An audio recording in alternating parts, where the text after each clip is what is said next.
Hey guys, what's going on? It is Pags, your lovely host. I just wanted to have a quick blip on how to become a better software engineer. Maybe I'll break down this in like an episode series or a live coding demonstration.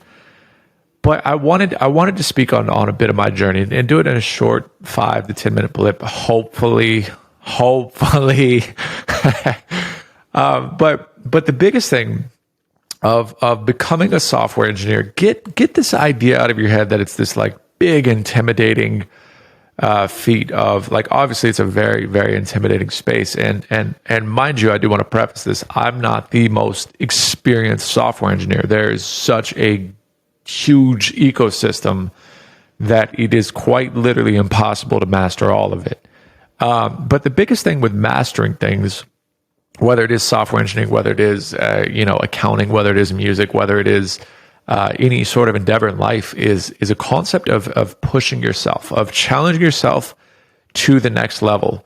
And I noticed this a lot with software engineers specifically. Is like, oh, I can't use that yet. I'm not on that level, or I'm not supposed to use hooks or something in like React or something. And I'm not AWS certified, so I can't use AWS, or I've never used Volter, so I can't run a node for a blockchain or something. Like all these things are just they're ideas that you're putting the limitation on your own brain for no reason.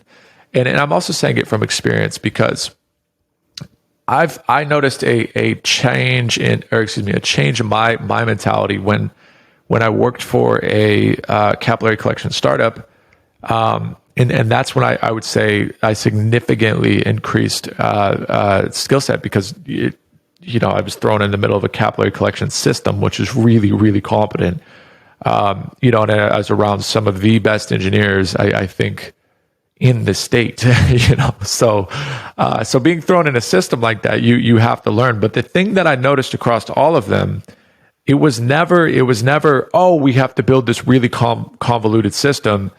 What do we do? What's the tutorial? It was just like, all right, well, we'll figure it out. Like it was just this mentality of, all right, we'll figure it out. And I've really stole that mentality and I've ran with it amongst many things in my life.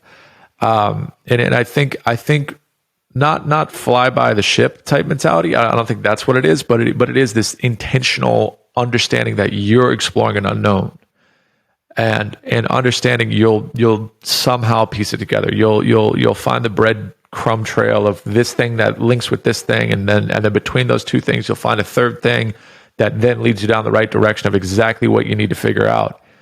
And I'm just saying this because I think a lot of people would grow significantly more taking off the hat of saying, oh, I need to like master this one thing really good, refined until I move on to the next thing. Now you still should master things.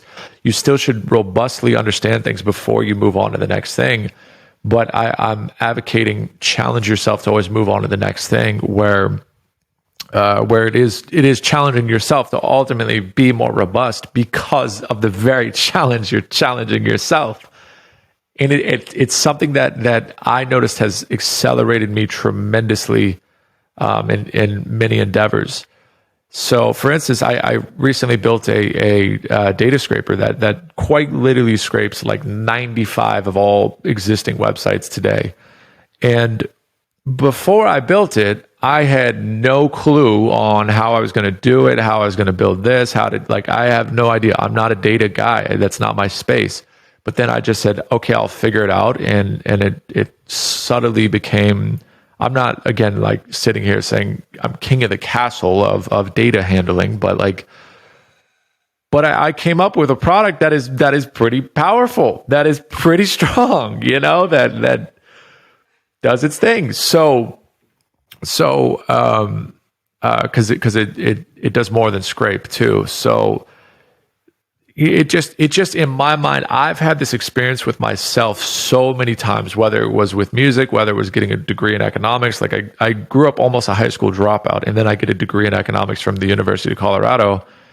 And it was just this far-fetched idea, this like impossibly far-fetched idea. But then when you zoom out, it's actually just like it's just a few changes in my lifestyle.